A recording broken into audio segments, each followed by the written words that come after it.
You no longer have a place in this house. Have you moved out yet?" Eagerly trying to kick me out, my mother-in-law stood there, with my husband and his mistress holding hands behind her. "Oh, you're still here," the ex-wife. "Please leave soon, darling," the mistress said in a high-pitched voice.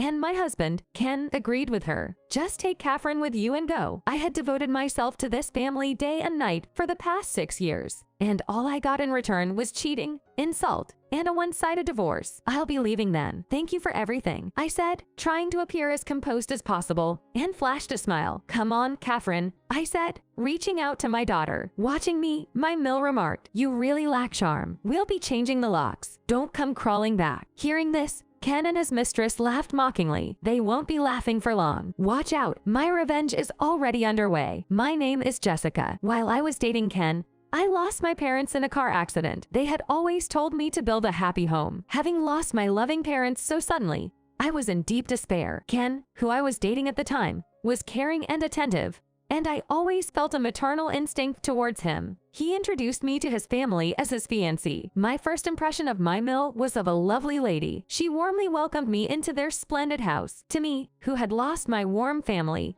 everything seemed to shine. At that time, I felt my Mill was a bit nitpicky, but didn't think much of it. Looking back, that was my mistake. I had taken my Mil's constant comments about how hardworking Jessica is as compliments. So when she suggested we live together, I agreed without a second thought. But the trouble started the morning after we returned from our honeymoon. "Wake up! How long will you sleep?" My Mill woke me up, and it was still dark outside. "Mom, what's going on?" In the Smith family, the bride wakes up before everyone else, starts the chores, and goes to bed last. "How long do you plan on acting like a guest?" Drowsy, I tried to grasp the situation, but my Mill gave me no time to think. She handed me a broom and sent me out to the yard. It was March, and the early morning air was chilly. I felt torn between the cold and confusion. Ken, waking up late in the afternoon, saw me being bossed around, but seemed indifferent, engrossed in his mobile game. I tried to get his help when Mill wasn't looking, but he simply said, "Well, you're the wife now." He seemed so different from the kind Ken I knew, leaving me stunned. On top of that, he added, "Don't you know the saying, a woman's place is in the kitchen? I thought you'd know better since you're a career woman. Anyway, good luck." I felt betrayed by the two people I considered allies, my Mill and husband. At that moment, I wrongly thought, if I just endure, everything will be okay. The words of my late parents, urging me to build a happy home, weighed heavily on me. And so my nightmare began. One night, as I was scrubbing the sink, my Mill in her pajamas walked in. "You're really slow. You're still not done. You'll gain weight if you eat at this hour, so you probably don't need dinner anymore." Saying that, she threw my dinner in the trash right before my eyes. "That's too much," I protested. But she glared at me. "You're getting arrogant just because you're in a bit." I had never been spoken to like this before. "Well, I'm going to bed. Make sure you polish the tub until it shines." She left, and I was alone, gritting my teeth. A few years into this shocking married life, I was still being bossed around by my Mill. Proud of marrying and having children at a young age, she constantly treated me like an old lady and nagged me about having a grandchild, being pregnant, giving birth, and raising a child. While constantly hearing her nitpicking was brutal. "You're not a proper wife unless you give birth to a boy." Around the time our daughter, Catherine, turned 1, I went back to work despite my Mil's objections. It's pitiful to leave your child in daycare. Hearing such words every day was painful. But then, something even more shocking happened. Without consulting me, Ken quit his job. "But Jessica makes more money than I do. It's a hit to my pride. If she loves working so much, she might as well support me," said Ken. "What are you talking about? Catherine's education is expensive. Didn't we agree before we got married to both work and support the family?" I argued. However, no matter how much I pleaded, my husband Ken made condescending remarks about women. "I bet some of your friends are stay-at-home moms. Must be nice. I want to relax and have naps during the day too," he scoffed. To make matters worse, my Mill took his side. "Poor Ken, pressured by a wife who doesn't respect him. Jessica, this happened because you selfishly went back to work. You better make enough money for both of you. And since you're working, you better be perfect at home chores and taking care of Catherine too," she snapped. From then on, I took over the household chores, child rearing, and finances all by myself. Ken occasionally took some part-time jobs, but he spent all the money on himself and never contributed to the household expenses. Despite saying household chores are a wife's duty, my Mill hardly did anything herself. Instead, she constantly criticized my housekeeping. Late at night, she'd come back from a club, pick apart my housekeeping, and constantly belittle my efforts. One day, I gathered my courage and pleaded with Ken. I'm exhausted every day. Can't you help out a little? Ken shouted back. This is your fault. My mom's been complaining about the quality of your housekeeping, saying I'm the one suffering. If you don't like it here, leave. There are other women who'd love to be my wife. Proudly, Ken showed me a picture on his phone. It was a photo of him with a young woman, without even being asked.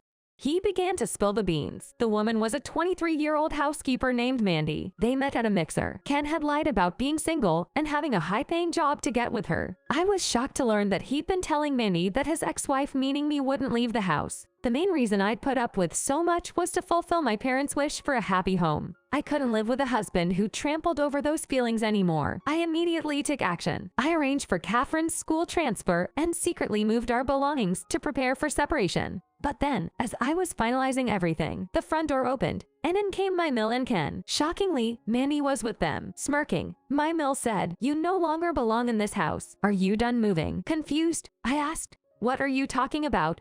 My Mill replied, "Haven't you checked your messages?" Sure enough, there was a message from her, which I had missed because of the move and Catherine's activities. She continued, "Mandy is more suited to be part of our family than you. She reminds me of myself when I was younger." Beside her, Mandy giggled. "Oh, are you still here? Please leave." Former Mrs. I glared at Ken, who was holding Mandy's hand. "What do you think?" Deep down, I still hoped he might side with me, but Ken simply replied, "Just take Catherine and leave." I made up my mind. For 6 years, I had given my all to this family. Their response was nothing but heartbreak and anger. But this was not the time to explode. "I'm leaving. Thanks for everything," I said, forcing a smile. "But before I go, can you stamp this for me?" I pushed a pre-filled divorce paper towards him, and he signed it reluctantly. Seeing me take Catherine by the hand, my Mill taunted, "Don't ever come back. We'll change the locks. Don't even think about crawling back." Ken and Mandy laughed. Little do they know, my revenge has already begun. Choosing a secured apartment complex was a wise decision. Just a week after moving out, my Mill came to my new place. Despite treating me horribly, it seems they couldn't handle their lives without me. It makes sense. After all, I was the main breadwinner. That household was only afloat because of me. After ridiculing and kicking people out like that, it seems their life quickly fell apart as soon as I left the house. Serves them right. I was the only one working properly in that house. It was as if I alone was supporting the whole family. They haven't paid me yet. Send over the living expenses right away. On a sweltering summer day, my Mill was making a fuss over the entrance intercom, drenched in sweat. From inside my air-conditioned room, I coolly responded, "Who are you?" This caused my Mill to go ballistic, making more noise than cicadas. "I know you live here. Stop hiding and come out. How did you find this place?" I knew the answer, but I asked anyway. And then, my former Mill became visibly suspicious. I have connections you wouldn't know about," I replied calmly. "By connections, you mean the burglars. You broke into my friend's house and stole a piece of paper with this address on it, didn't you?" She's thinking of reporting the theft. It turned out that in order to find my new residence, my Mill had barged into a friend's house and ransacked the place. Burglar. That's an exaggeration. This is all your fault. Our family is falling apart. Wasn't the family already in shambles? Who's the one drowning in debt from going to male entertainment clubs? While preparing for divorce and sorting out the house, I stumbled upon the fact that my Mill had accumulated debt from her frequent visits to these clubs. I could easily guess that, because of this, the Smith family was now in crisis. If you know, then help us. After living under the same roof for 6 years, how could you be so cold? The hysterical screams of my Mill echoed in the entrance hall, clear even over the intercom. I could say the same to you. You're causing a disturbance. Please leave and thank you for your efforts on this hot day. You devil, evil daughter-in-law. Do you want us to starve to death? The new wife you said was so good at housework can't even make a simple stew.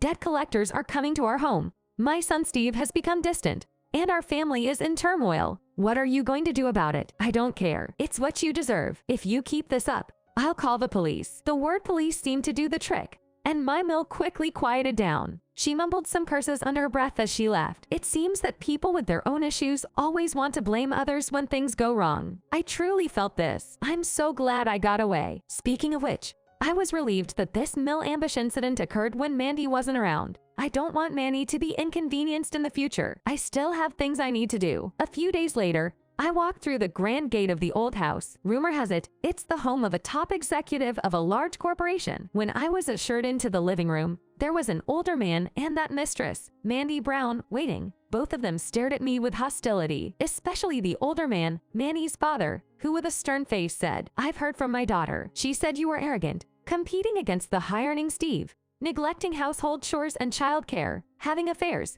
and then dumping your clubbing debt on the Smith family and leaving. What a story. Speaking of which, I heard you're willing to cover the alimony that Steve and Mandy can't pay." Upon hearing this, Mandy's father responded angrily, "Honestly, I wouldn't want to pay a single penny to a know-it-all like you. But if you promise not to bother my daughter anymore, I'm willing to pay, albeit begrudgingly, for her happiness." Mandy then, with tears in her eyes, dramatically said, "Dad, she's definitely acting. I knew from the start that the Smith family, on the verge of losing their house to debt collectors, wouldn't be able to pay the alimony." Mandy probably fed her parents some convenient story. "Today, I came to set the record straight. Seems like Mandy's been deceived by the Smith family. Poor thing, but maybe it's better if you remain in the dark, sir." I feigned sadness, dabbing my eyes with a handkerchief. Predictably, Mandy's father bit. "What do you mean?" Mandy's face went pale. After pretending to be hesitant for a few moments, I let it slip. "The Smith family, they lie as easily as they breathe." Just then, the sliding door opened, revealing a livid ex-mother-in-law who exclaimed, "What did you just say?" She had been secretly eavesdropping on our conversation. "This is an unfounded insult. Mandy and Mr. Brown, you can't believe her. She's the devil." The ex-mother-in-law rambled on, trying to shut me down. But Mandy's father wanted to hear my side of the story. I began narrating everything since our marriage. I was the one taking care of all household chores, raising the children, and working. After giving birth to a daughter, I was criticized by my mother-in-law. The one who was always competitive at work was Ken.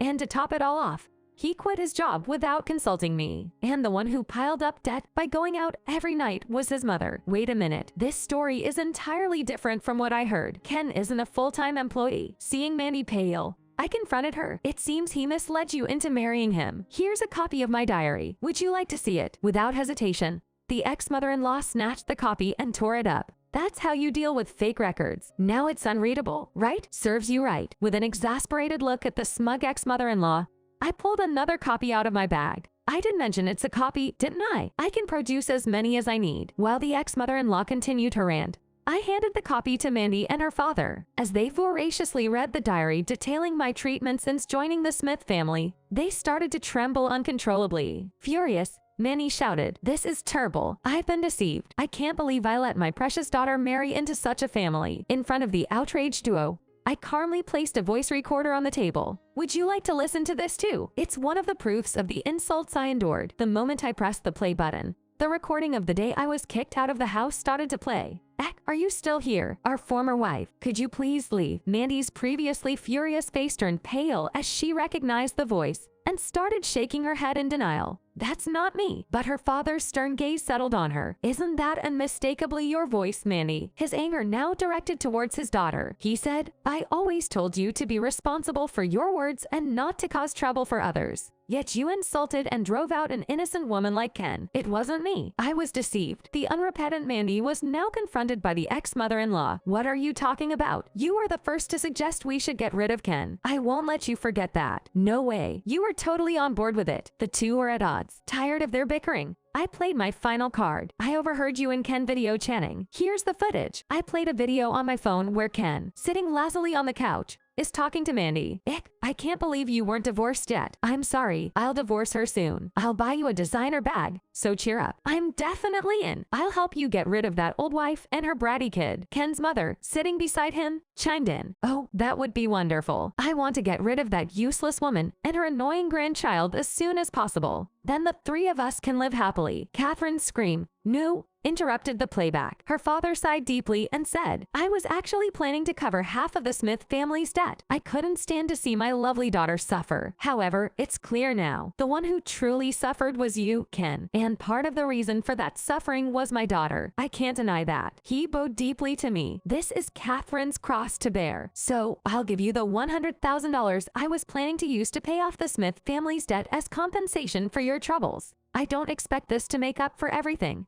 but please accept it as a small token of my apology." While the mother-in-law and Catherine angrily shouted unintelligibly, Catherine's father remained resolute. A month of peaceful days followed, just for my daughter, Catherine, and me. I saved the money I received from the Brown family, Manny's family, for the future and lived modestly. But then, an unexpected visitor appeared, my ex-husband. It happened when Catherine and I were returning from her sports day event. Let's have Catherine's favorite tuna salad today. What do you think? While chatting and walking, a familiar voice from behind a tree shouted, "Catherine." I turned around and there stood my ex-husband, Ken. It's been a while. Have you been well? Dad, shielding a frightened Catherine behind me, I coldly said to Ken, "What do you want? I'll report you for stalking. You know, don't be so hostile. You know, that feisty side of you is kinda cute." His condescending tone gave me chills. Ken continued, "Let me buy you two something nice. Catherine, you used to like those pretty Charm Star dolls, right? And Jessica, maybe some jewelry or designer clothes. Enough with the games. Where are you getting the money for all that? Come on, why not? What do you say we all live together again? If you can't stand my mother, we can live separately. We used to love each other, didn't we?" Absolutely no sense of guilt. This man seemed to conveniently forget all the wrongs he had done. Beyond being annoyed,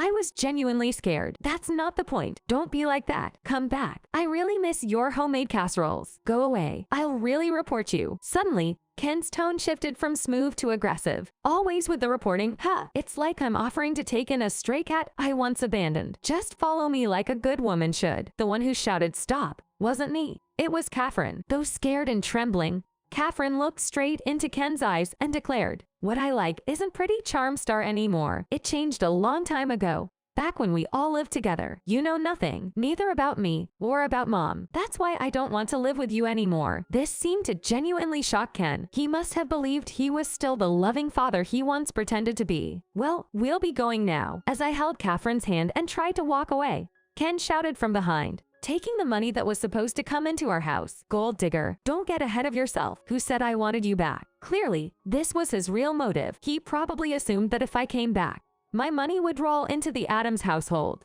Maybe that's why he made such grand promises of buying gifts. Doing my best to remain calm, I replied, "All I ever wanted was a warm family, but that's impossible with you. I hope you have a good life with Mandy and your mill." As I turned to leave, Ken lunged at me. I thought he might actually hurt me, but just in the nick of time, the police stepped in. A passerby must have sensed the tension and called them. As Ken was taken away, I felt a tight grip on my left hand. It was Catherine, looking up at me with concern. "I love you, Mom." We hugged tightly and headed home together. A year has passed since that day. Word on the street is that my mill made another scene at the Brown residence, stole some valuables, and ended up serving a few months in jail. Ken and Mandy's relationship became strained, and Ken started prowling the nightlife for other women again. Apparently, he got caught by some debt collectors and is now working on a tuna fishing boat. I heard he can't come back for another 3 years. Mandy wanted to go back to her parents' house, but her strict father wouldn't allow it. She now works part-time and takes care of the household under her demanding mill. I've become friendly with Manny's parents, and we occasionally meet for coffee. Mandy, who was once naive, seems to be showing some remorse now. She was somewhat tricked by Ken. I feel sorry for her. Let's allow her to divorce before Ken comes back, they said. When that time comes, please guide her as a mentor in life, they pleaded, leaving me with a wry smile. Later on, through Manny's parents, I met a single father. It turned out our kids attended the same daycare, and we hit it off. When he asked if we could date with the intention of marriage, I hesitated at first, but Catherine gave me the push I needed. "Mom, I want the 4 of us to live happily together." Now I'm remarried and a mother of 2. Juggling work, household chores, and raising kids is hectic, but my husband is very supportive, and I never feel alone or treated unfairly. I used to think that to have a happy family, I needed to endure any and all injustices. I used to have doubts but I was wrong. To have a happy family, I first had to be happy myself. Now, I'm living days filled with a happiness I never imagined back then. I can proudly tell my parents in heaven about it, hoping for eternal happiness for my 2 daughters and us. I think it's time to close this chapter. To all of you who have been reading, may happiness rain down upon you.